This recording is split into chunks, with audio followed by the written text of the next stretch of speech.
We are doing question and answer today. I did have a couple of questions ahead of time. So we're going to open up to Genesis 14 to start with. And this will give you guys a chance to think of some questions, hopefully. Otherwise, we can just sit here and chit-chat, or I can come up with a bunch of random things. I can do that too. Genesis 14.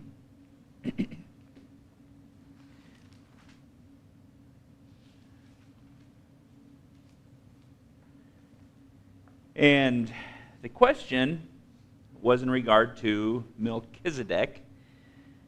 Who exactly is he? Because there's kind of a couple different opinions out there that are fairly common. One, and when I was a teenager, I had read through Genesis, but never really picked up on Melchizedek or really considered it much. My reading comprehension was really bad back then. I didn't know anything. You know what? I was talking to Wayne beforehand, and he's talking about how much he hates it when people have their phones in church. And here I am with it in my pocket, and I'm fiddling with it. It's like, wait a minute, I need to turn that thing off. Don't tell the deacons. And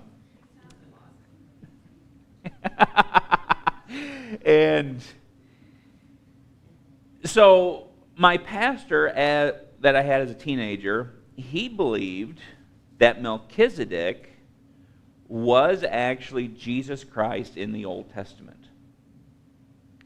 And of course, at that age, this is my pastor, and he gave his reasons why he thought that, and I thought, well, yeah, that's got to be it. What fool wouldn't believe that? And I get to Bible college, and I didn't think about it much after that, because I didn't understand the significance of Melchizedek or anything like that. I got to Bible college, and when I was in Bible college, one of the professors was teaching the book of Genesis, and we came to this chapter, and he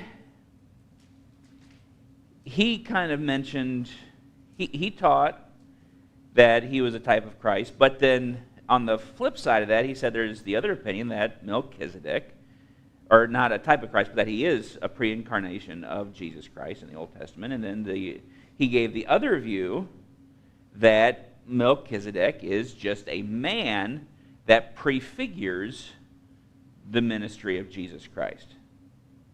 And I was getting ready to whatever type thing, because of course everybody knows he's Jesus.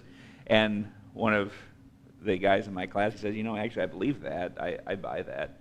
He's like, well, that kind of steals my from me, and so I need to look into this a little bit more. Well, it was one of those things I didn't really settle totally for myself here until, last decade or so. But here in Genesis 14, there's not a lot in the Scripture about him. And this is why it's hard to really get concrete with it. I do think that the New Testament makes it pretty clear who he is, what he was.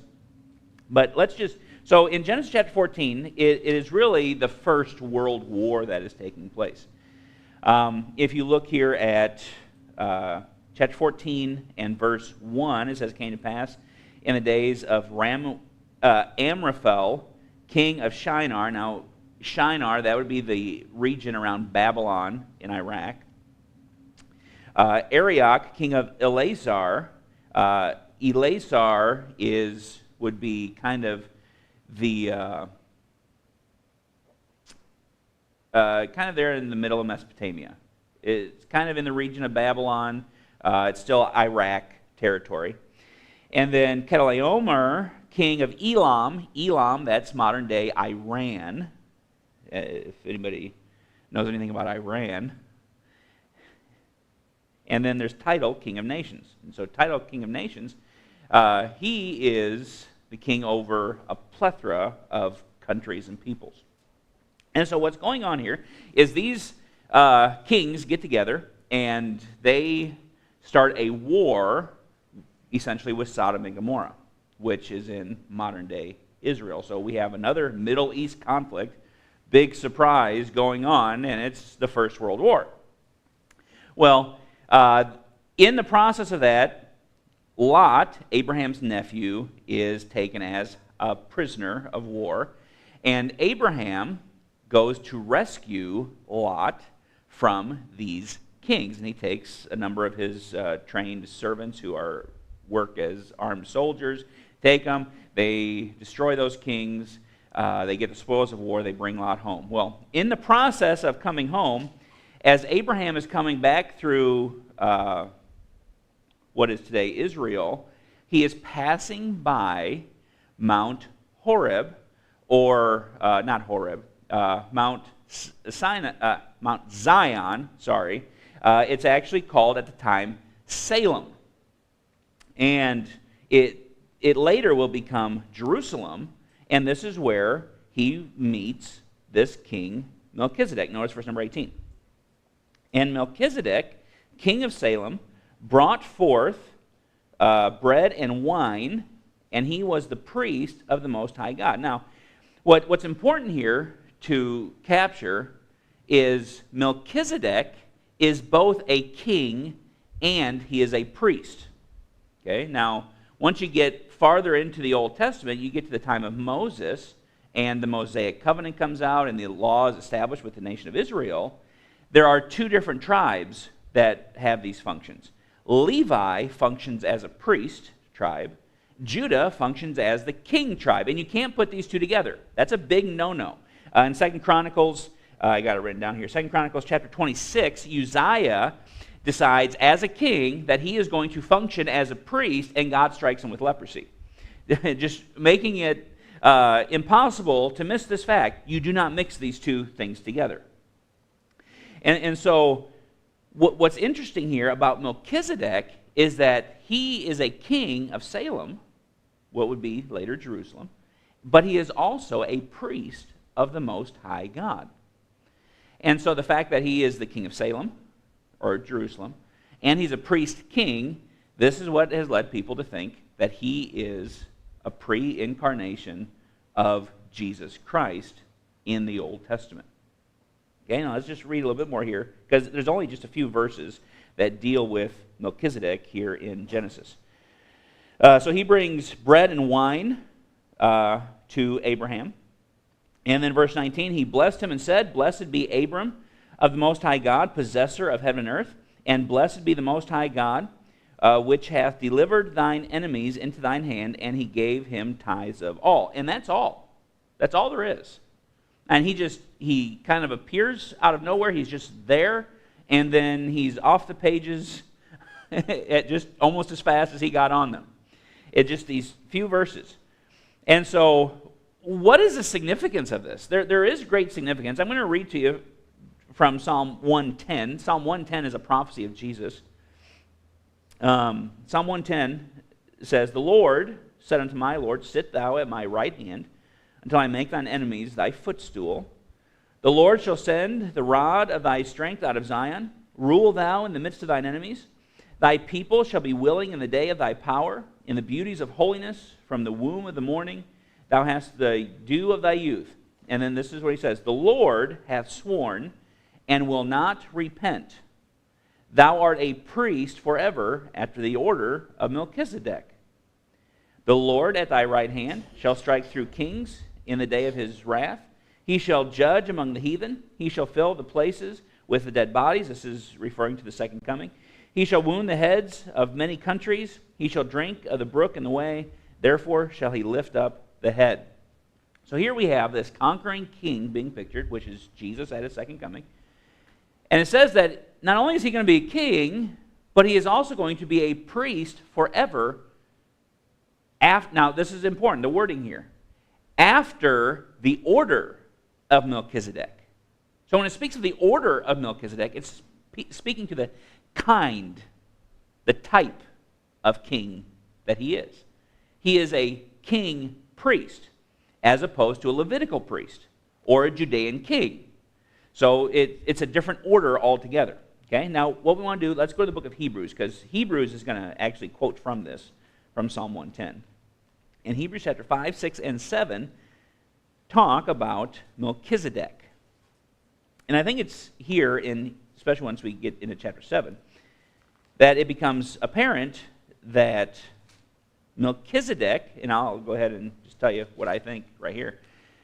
It becomes apparent that Melchizedek was merely a man. He was not Jesus, but he is a type.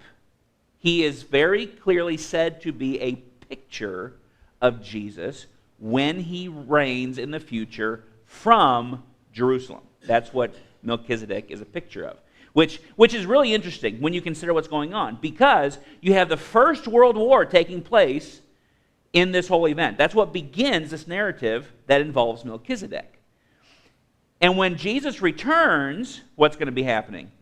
The last World War is going to be concluding with Jesus coming, reigning as a priest king after the order of Melchizedek. It comes full circle, and it's the same nations. Iran is going to be involved with it. Iraq is going to be involved with it. Turkey is. I was looking at it today. I think it's Ezekiel. Is it Ezekiel 38? Ezekiel 37, 38. I was looking at it this morning. You're going to have the whole region there, from Turkey all the way around through Syria. You're going to have Iraq, Iran, Jordan, all these countries, and then Russia and Ukraine is going to be involved too, reluctantly, but God says, I'm going to put hooks in your jaws and I'm going to drag you down and get you involved in this as an act of judgment against them. And so they're all going to come together to begin to war against Israel. It kind of seems like some of that's just kind of happening to work out right now, doesn't it? Now, whether or not this is actually the beginning of that or not, I don't know. We're not going to be here for it. But that is going to begin at the beginning of the tribulation period, and then the Battle of Armageddon at the very end of the tribulation period is what is going to end World War III. Jesus Christ is going to come back, and he's going to end this war. But here in Hebrews chapter 5, let's look here, verse number 5. So also Christ glorified not himself to be made an high priest, but he that said unto him, Thou art my son, today have I begotten thee. He saith also in another place, Thou art a priest forever after the order of Melchizedek, who in the days of his flesh, and this is talking about Jesus here, and in particular, this is Jesus when he's in the Garden of Gethsemane, who in the days of his flesh, when he offered up prayers and supplications with strong crying and tears unto him that was able to save him from death, and was heard in that he feared. Now this is really interesting, because you remember, Jesus is in the Garden of Gethsemane, he's praying, and he's praying very intensely, so intensely that the pressure causes the capillaries in his face to rupture, and he begins to sweat, as it were, great drops of blood. And as he's praying, he says, Father, if it be possible, let this cup pass from me. This passage indicates to us the Father heard him. Obviously, he was heard in that he feared. But what was the answer? No. This has to be done. This has to be done. And that's why it says here, verse 8, Though he were a son, yet learned he obedience by the things which he suffered. And when it says he learned obedience, it's not that Jesus was disobedient before. It means that he learned the completion of his obedience. He fulfilled the obedience that was required in going to the cross, in that suffering. It says, in being made perfect, he became the author of eternal salvation unto all them that obey him. Verse 10, called of God and high priest after the order of Melchizedek. So we see Jesus as he's there in the Garden of Gethsemane, and he prays for his disciples, John chapter 17. He's acting as priest. Right now, Jesus is acting as a priest on our behalf. He is the rightful king, but he is not functioning from his kingly role right now because he's in heaven. He will one day when he comes back. Right now, he functions as our high priest, our Melchizedekian priest. And so, let's go over to chapter 6. Chapter 6 expands on this just a little bit. Verse 19. Which hope we have as an anchor of the soul, both sure and steadfast, and which entereth into that within the veil, whither the forerunner is for us entered, even Jesus, made an high priest after the order of Melchizedek. Okay? So again we see Paul is emphasizing that Jesus is a high priest after the order of Melchizedek. He doesn't say he is Melchizedek. He says it's after the order of Melchizedek. And the reason that's significant is because he is a priest king. That's the point Paul's trying to drive home. Now, chapter 7 is all about Melchizedek. We're going to read through this. I'm not going to comment on every verse. We're just going to kind of hit some of the highlights here. Verse 1, for this Melchizedek, king of Salem, so he's going back to Genesis 14 that we started with, who met Abraham returning from the slaughter of the kings and blessed him, to whom also Abraham gave a tenth part of all, first being by interpretation king of righteousness, and after that also king of Salem, which is king of peace. So you can see right there the parallel, that Paul is obviously making a parallel between these two. That Melchizedek is king of Salem or king of peace. He's also the king of righteousness. And then he's going to make the parallel here. This is who Jesus Christ is. Not to say that they're the same person, but to make the type. And we'll see that in just a moment. Verse 3, without father, without mother, without descent, having neither beginning of days nor end of life, but made like unto the Son of God, abideth a priest continually. Now, this is where it gets tricky. Because it says, without father, without mother. So then where did Melchizedek come from if he didn't have a father and mother? That's not the point. That's not the point that Paul's making here. If somebody was in Israel and they were to be a priest, what must be proved in order for them to be able to be a priest? That they're a Levite. You have to prove the pedigree. If a person wants to be a king in Israel, what do you have to prove?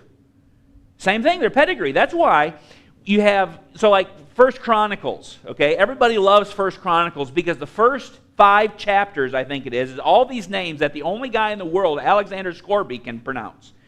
And you just go name after so-and-so begat so-and-so begat so-and-so begat so-and-so, and you get confused because this guy, you get down to the end, and then he picks up with this guy that was halfway through this list, and he gives off this other list, and there's just all this going back and forth. But why is that? Because it's proving the pedigree for those people that are coming back from Babylon, who the priests can be and who the rulers can be.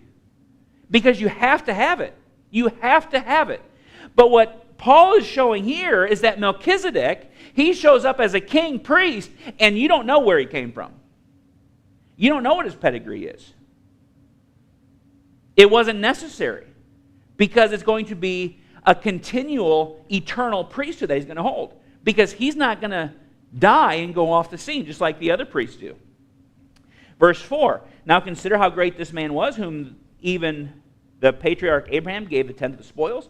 And verily they that are of the sons of Levi, who receive the office of the priesthood, have a commandment to take the tithes of the people according to the law, that is, of their brethren, though they come out of the loins of Abraham. Now, let's jump over here to verse number 11. If therefore perfection were by the Levitical priesthood, for under it the people received the law, what further need was there that another priest should rise after the order of Melchizedek, and not be called after the order of Aaron? For the priesthood being changed, there is made of necessity also a change of the law. For he of whom these things are spoken pertaineth to another tribe, of which no man gave attendance at the altar. For it is evident that our Lord sprang out of Judah, of which tribe Moses spake nothing concerning priesthood. So here he's getting into, okay, well, Jesus, he's our priest, but there's a problem. He didn't come from Levi. He came from Judah. It's evident. He came from Judah. Well, that's why there had to be a different priest, a different order of priest. And that's what he says here. Now, notice verse 15. Notice the wording here. And it is yet far more evident, for that after the what? Similitude of Melchizedek, there ariseth another priest. Now, if something is the similitude of something, is it the same thing as? No, it's like it. It's similar to it. That verse right there, I think, proves conclusively Melchizedek, that Melchizedek is the similitude. The priesthood that Jesus has as the king is similar to the priesthood of Melchizedek. It's similar. Who is made not after the law of a carnal commandment, but after the power of an endless life. For he testified, thou art a priest forever, after the order of Melchizedek. For there is verily disannulling of the commandment, going before for the weakness and unprofitableness thereof. For the law made nothing perfect, but the bringing in of better hope did, by the which we draw nigh unto God.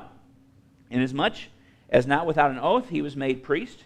For those priests were made without an oath, but this with an oath, by him that said unto him, Thou, the Lord swear, will not repent, thou art a priest forever after the order of Melchizedek. By so much was Jesus made a surety of a better covenant, for they truly were many priests, because they were not suffered to continue by reason of death. But this man, because he continueth ever, hath an unchangeable priesthood. So, Melchizedek is a man. His ministry was a picture of the ministry of Jesus when he comes the second time. He's going to be a priest king, and he is going to be involved with the world war that settles the war in the Middle East, finally, once and for all.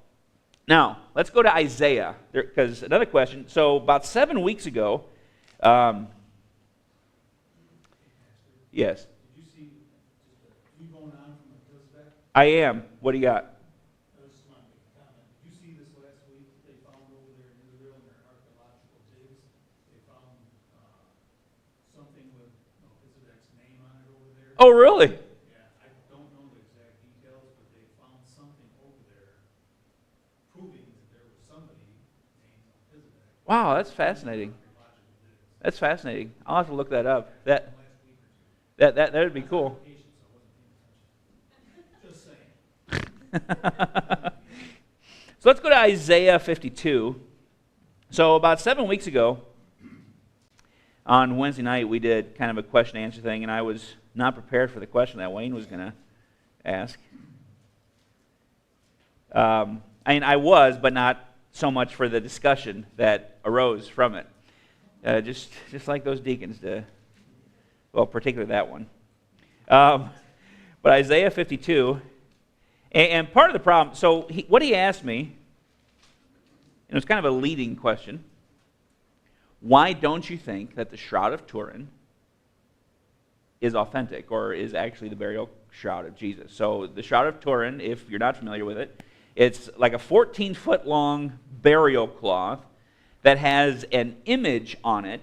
The Catholics have it now, that has what appears to be a crucified man on it. The image of a crucified man. And there's a lot of controversy around it. A lot of people think it's the burial shroud of Jesus. Some people think it's just this very elaborate hoax. It's actually really quite fascinating, all the things and studies that they've done on it, and it's pretty cool. Now, I did want to say up front, I am not 150% dogmatic. I'm about 99.99999% dogmatic. And I'll just say it up front that it is an elaborate hoax from the medieval period. Now, could it be? At the same time, I don't want to doubt that there could potentially be something supernatural about it, not spiritually speaking, not in the sense of God doing something, but for instance, within the Catholic Church, we hear about it on the news. Some of it's legit, some of it's not. Well, semi-legit, some of it's not. Where you'll have a statue of Mary that begins to cry tears of blood. Or they'll have what they speak of as Eucharistic miracles, where they do bring out the bread and the wine, and the wine that's in there has actually turned to blood. I don't have a problem saying that those things happen. Because what do we know about our enemy? He is a great counterfeiter, is he not? During the tribulation period, he is going to cause a statue to come to life. Remember when the children of Israel were in Egypt and Moses comes up and he takes his staff and Moses throws his staff down and turns to a snake? What do the magicians of Pharaoh do? The exact same thing. And it turns to snakes. So Satan has creative type abilities. Okay, so to say that the Shroud of Turin is entirely a hoax, I don't know that I could go that far 100% dogmatic. I do think there's a supernatural element to it, Very likely there is, for the exact same reason that statues of Mary cry. There's blood stains on and various things like that, and it's Jewish blood. But if you're talking about the medieval period, somebody could just we don't like the Jews anyway, so here's this dead Jew. We'll just go ahead and take his blood and put it on this thing. So that's a possibility. But let's look here. So a couple things to consider. Number one, what's the point? What is the point of having this shroud? Why would God... when it comes down to it, is our faith supposed to be in that? Do we need that? It's like the ark, Noah's ark. So, is it up on the mountain? Is it down in that valley of 8 in the mountain region of Ararat? And of course not, because it's in Kentucky. Everybody knows. Everybody knows this. When it comes down to it, it doesn't matter, right? If you were to somehow prove that the Shroud of Turin was in fact the burial shroud of Jesus, it wouldn't do anything. It would not change a thing. But with that, let's just kind of there's some interesting things. One is it is undocumented before the year 1354. There is no history of the Shroud of Turin before 1354. Okay? The carbon-14 analysis that they performed on the shroud, when in that brief span, I think it was back in the late 70s or early 80s, the brief span of time that they got to examine it, the carbon-14 dating of the shroud came out as being 95% certain that the shroud came about somewhere between 1260 and 1390. Well, that would fit the period of when it was found and discovered and brought to light. But there's biblical reasons why I don't think it can be the burial shroud of Jesus. So let's look at this. So we're going to be in Isaiah chapter 52, verse 14. And we might have to do another Q&A here in a couple weeks, not next week, but the following, just because these two are going to take up our time. Isaiah 52, verse 14. Notice here, it says, "For ye shall not," am I in the right verse? 14. I was reading 12. "As many were astonished at thee, his visage," now this is talking about Jesus, the servant of the Lord here, "his visage," that means his appearance, "was so marred," or distorted, "more than any man, and his form more than the sons of man." This means when they got done beating Jesus, that he was unrecognizable as a person. Okay? That is not the case with the Shroud of Turin. When they got done with Jesus, he looked like a pile of hamburger. That's what he looked like. And it's insanely brutal, the beating that he endured. In fact, if let's look at the next chapter here, Isaiah 53, and verse 2. Is this? I forgot to write the other verse down. Let me see here.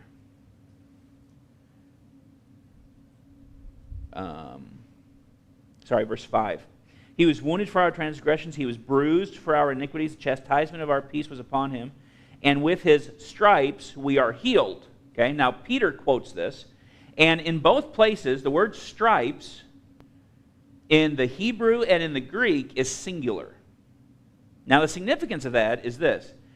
It means that he was beaten so many times with that Roman flagrum that it wasn't a bunch of lacerations on his back. It had so torn up his back that it was one singular large wound that was opened up on his back. It completely tore all the skin off of his back.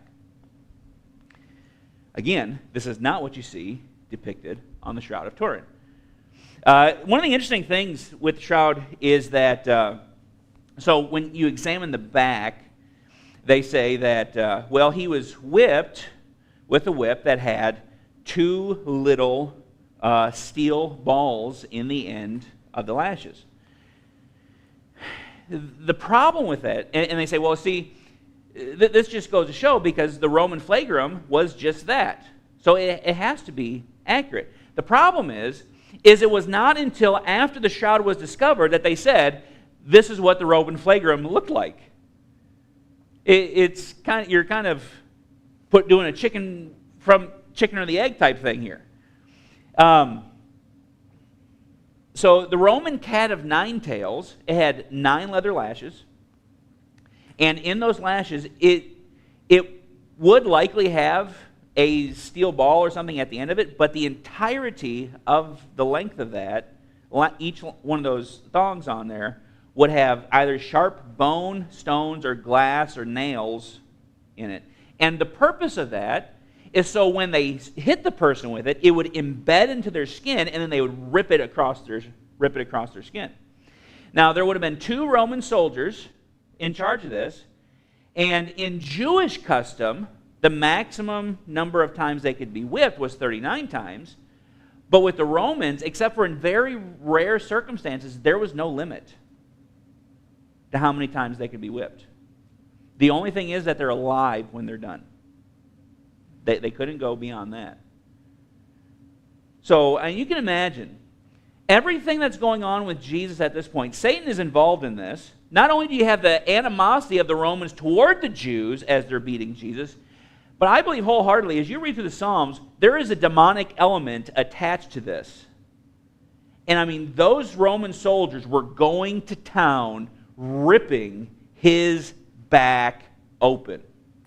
And you probably would have been able to see through his back. It was absolutely horrible what he went through. Again, that is not depicted in the Shroud of Turin that way. Let's look here, Isaiah 53, verse 2.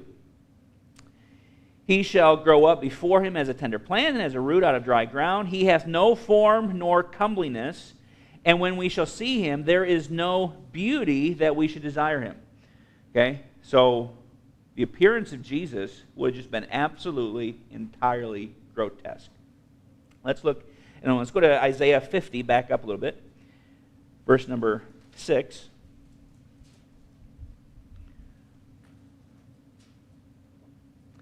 It says, I gave my back to the smiters, and my cheeks to them that, what? Plucked off the hair. I hid not my face from shame and spitting. So it says, I gave my cheeks to them that plucked off the hair.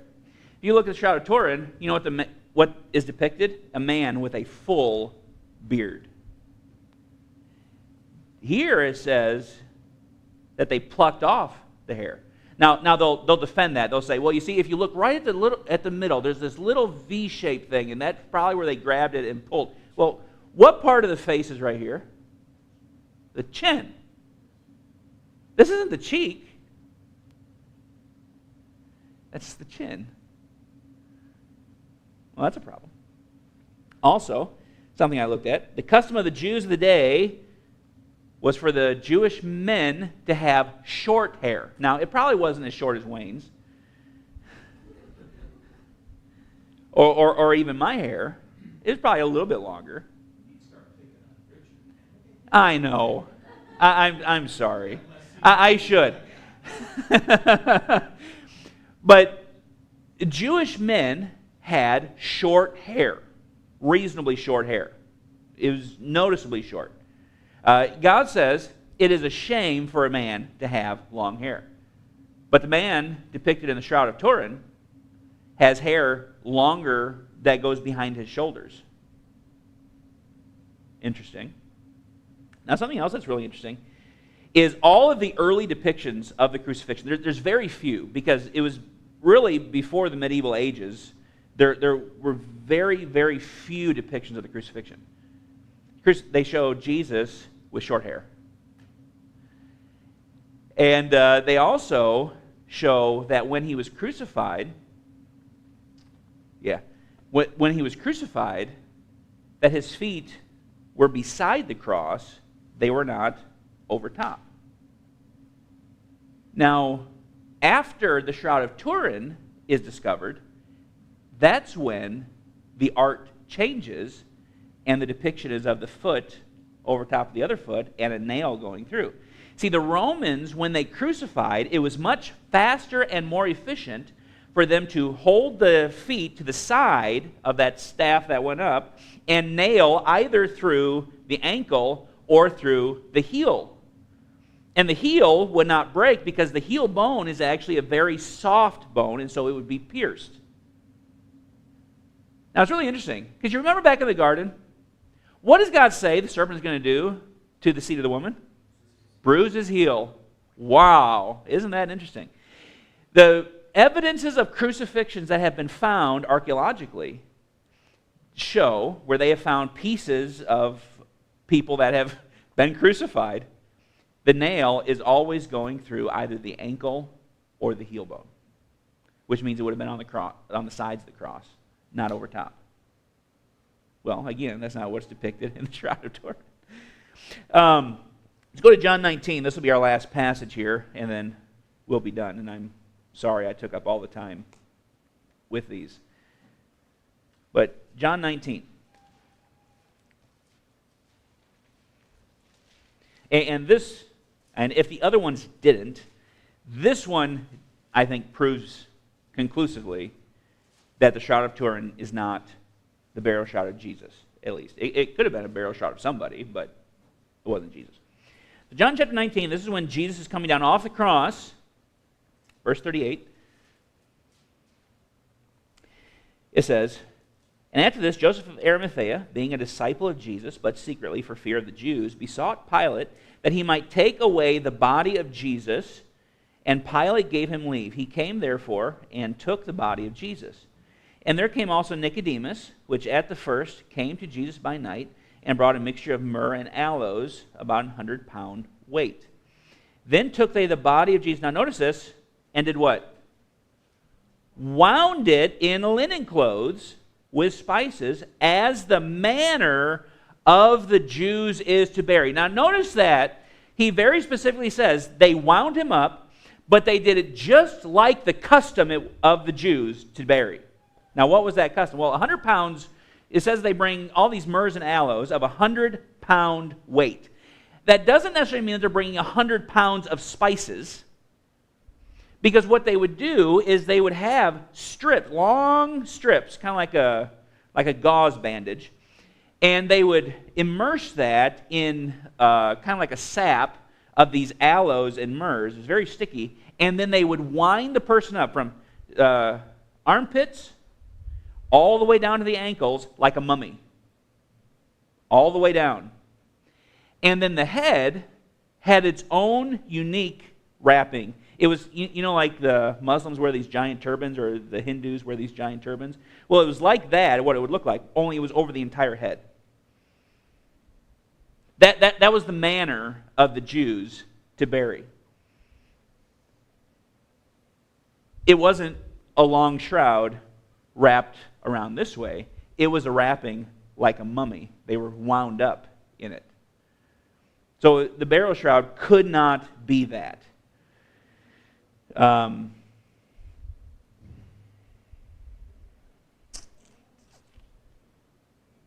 Now, the argument that's made is, well, you know, they would just let us test it. Now, there's people on both sides. They're convinced. You know, there's a guy going around, his name's Jeremiah Johnson, and it's unfortunate. The guy's a Baptist, makes us look bad. And he is totally convinced. He has the most elaborate display for the Shroud of Turin that there is.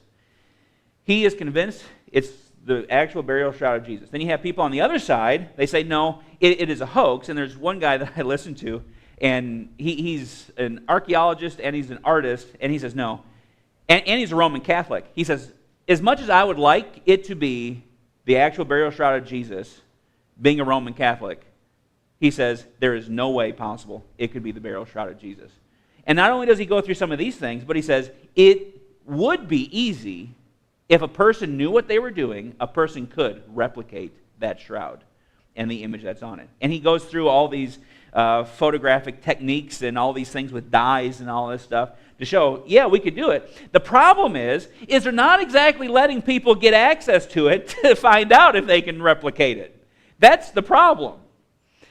So I think that gives you a pretty good indication. Hopefully that proved it for anybody if they were questioning it. It helped me to look through it. Any questions, thoughts, concerns on that? Okay. If somebody comes to me with some questions, then we'll do this again in a couple weeks. Otherwise, we'll just keep moving on through the Old Testament. You're dismissed.